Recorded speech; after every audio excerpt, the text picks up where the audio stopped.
Hello guys, I'm going to show you how to configure basically anything. Specifically here it's going to be Waybar, and I'm going to start with a great analogy that I made. So I'm going to compare a gameplay that I recorded and how to configure anything. So the thing is, building anything, art, and configuring, in my opinion, are the same thing. So first of all, when you go into Minecraft or Hytale in this instance, you need to understand which blocks there are. So you need to get a grasp of the palette or the material that you have. Then if you want to build anything, you either want to get inspired or get ideas. So this step is optional, but it is recommended. It's a good idea to look at the references, get an idea of what you kind of want to do. This can also affect which blocks you take or choose. Now there are requirements. What exactly do you need? So you ask yourself which rooms there are, how many rooms, what are there for? And then you can start laying out kind of a map. You lay out squares and you try to understand the structure of your building. And only after you have done that, you can start to build and you start to style it and to make it look pretty. So it's the exact same methodology with configuring. So specifically in Waybar, we have modules. Now modules are components that you can style and you can enable, disable. It's effectively what you choose to display at the bar. You have two types. You have system info and you have custom. Now system info is as it sounds. You have workspaces, memory, audio level, time, CPU usage, network status, and battery. There are also more. I'm going to show them later. So there is this type, and there is also a custom type. Now the custom types are scripts, which you can write in Python or Bash. You can make API calls and bring data from you can bridge data, you can bring data from outside. So there are plenty of usages and options. Now the palette, because we have modules, we have system info and custom, what files can we configure? What can we tweak? So I'm going to show you. There are two types, config and style. So first of all, the folder that they are in is usually inside your config directory inside home. So home.config and Waybar. And the config file, you can tweak the layout. You can choose, for example, a module to be on the left side or the middle or the right side of the screen or the bar.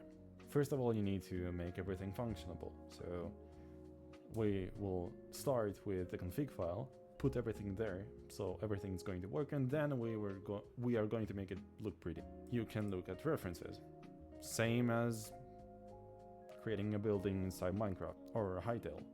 So there are actually good references in the Waybar wiki. I'm going to provide all the links in the description as well. So these are some great examples and plenty to be inspired from and to get ideas.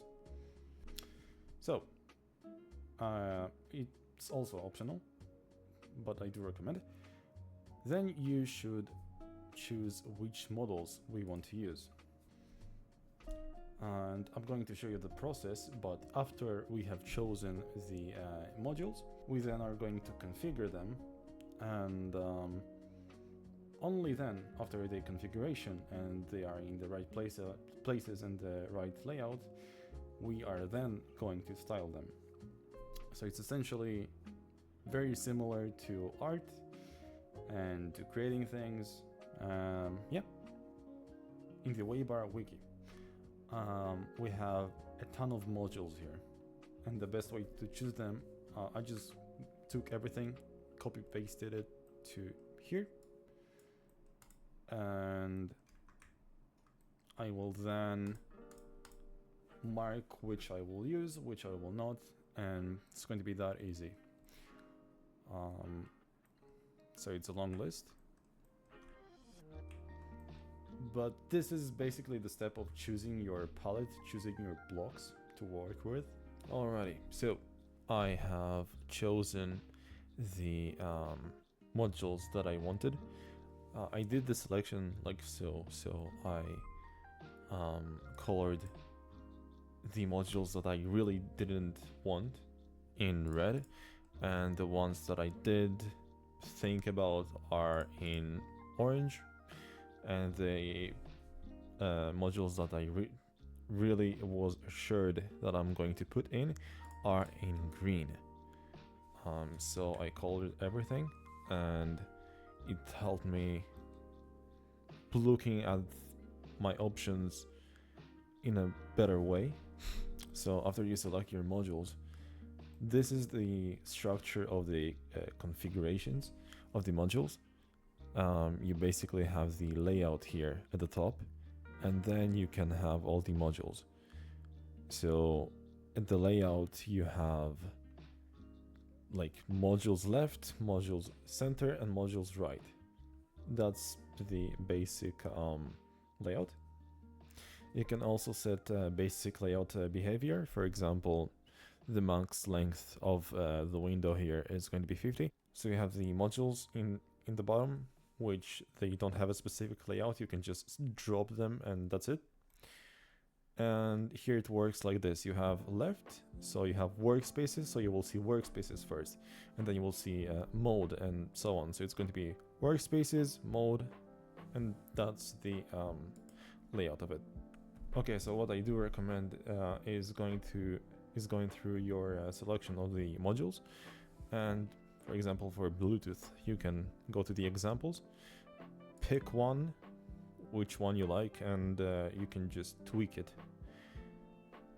to your liking. I feel like that's much easier to get and understand and play with that behavior. So this is my configuration file. As you see, it looks much better than it was before. So in essence, you can see here, but I have two custom scripts or modules which I have configured, and I will show you later. I have here basic workspaces for Hyperland because I am in Hyperland. I have your tray, which are programs that are in the background. This is my custom module.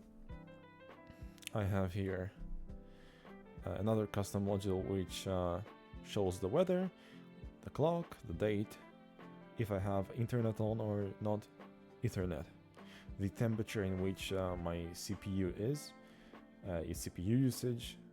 I have RAM usage. I have my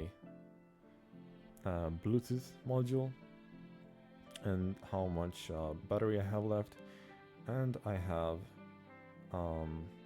the volume module and the power button. So before going and showing for examples of these, I'm going to show you. So this is the layout. So I've chosen spacing of 8, and I have at the top just modules that I picked. A lot of them are examples, but I tweaked them, so it's for my liking. And I have these 3 modules that I have made. Now, every module you can configure and choose behavior. For example, if I click on Bluetooth, I made it so that when I click, this TUI Bluetooth program opens up.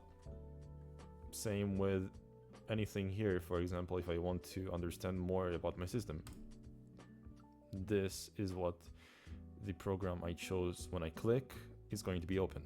Same with the power button. When explaining my custom scripts, you will have a better understanding in the other script as well. So, I have this extremely basic weather script, which every, I think, half an hour, this is the time in seconds. Every half an hour, this script executes. This script is essentially just a curl in format 1, and I cut some space between the weather and the number.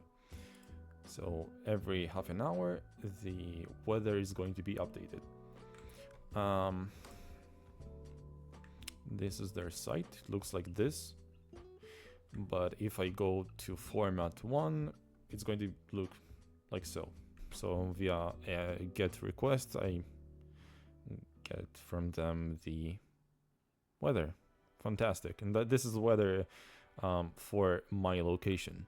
Now, I have this really cool script that I have made, bash script. So it has this infinite marquee, I think it's called, animation. And also I have here a heart. So when I stop the music, the heart disappears.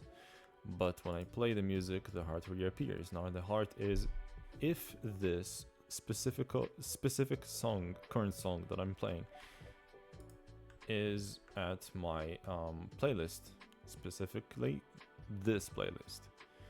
So if the current song that I'm playing is in the I love these playlists, it's going to be this heart. But if it's anything that is not in this playlist, it's not going to be this heart. The great thing is I can stop when I click and start in another click. It's going to just toggle the song play. And this animation and the heart are two different scripts. And I've made so for if I want to customize it better. The script, as you can see here, it's basically updating and printing every line, and it looks like this as an animation, right? But in Waybar you need to update it every time. So I have tail true. These are just defaults and how I want the module to look like. And you have format, for example. So format is, this is the input of the text, and then I have put this line. Now when I scroll, this is an action. So when I scroll up, as you can see here as well, when I scroll up or down, the song are going to be changing. I have previous and next, right? And when I click, it's going to toggle. So it's going to stop the music or pause the music and then resume. Now the cool thing is with my script here is I have a background process because I also have the animation, which is infinite, and I need a background process to listen to new events that the user is doing.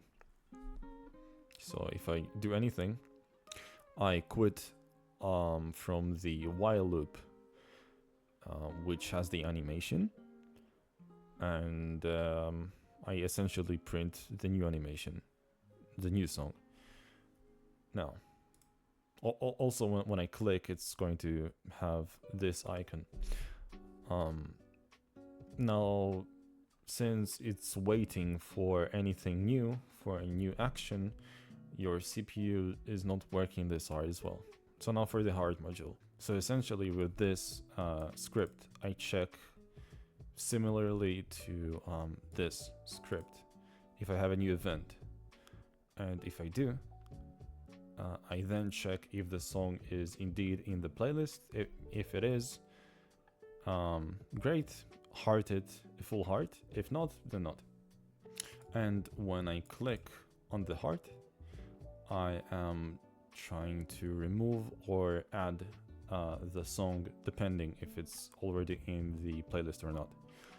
And the heart is going to be corresponding because it's a new event. So when I heart it or when I remove or add it from the playlist, it's going to also change the corresponding heart. Alright, since I have touched the modules section, which I did fairly basic besides this one, which took me some time, I didn't really do any of the styling, so I did the modules currently. Now, it looks pretty okay. So it looks like this with this current wallpaper. But if I want to change a wallpaper, I also want to change, let's say, I want to change the bar, the color of the bar, right? Because it's not really good here. And I also want to style it a bit more, perhaps. Now I'm going to be styling the bar. Alrighty, so as you can see, I have styled it. So for styling your style.css file, you have to use GTK CSS. So you are indeed limited. Now, when you are styling, you can choose the Waybar, or you can choose a specific module to style from, right? And you can choose a module or their action. So this is an item of a module, and this is their action, or property, as you can say. Since I want the Waybar style to change each time I change the wallpaper, I use Pywall. So Pywall 16 specifically. So Pywall 16, it's a program when you select an image, it's going to generate a 16 color palette, and then it's going to output that into multiple files in your .cache.wal or .cache/wal. You have to get your colors from the generated file colors waybar.css. So I imported this file and I I used those colors for a background or color 4 and so on. So I used the colors in the style.css. Since I use waypaper, so I've got a config for waypaper, which is every time I execute this command, or every time I press to change a wallpaper, I execute this command, and this command is generating from this wallpaper, the one that I have picked, the colors. So the workflow is I click on a wallpaper, it's running this command, generating my color palette, this file is being created again, then your Waybar is going to use these colors. That's pretty much it. So this is the example. When I change it, also changes, and so on. I've got a slight issue with the weather, but I'm going to fix this, and this is the end result.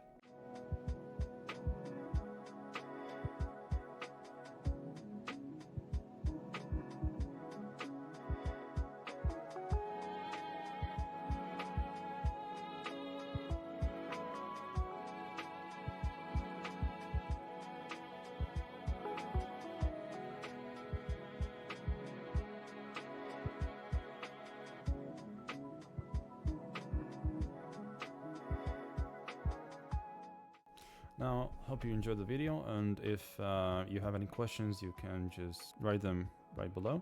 And thank you for watching.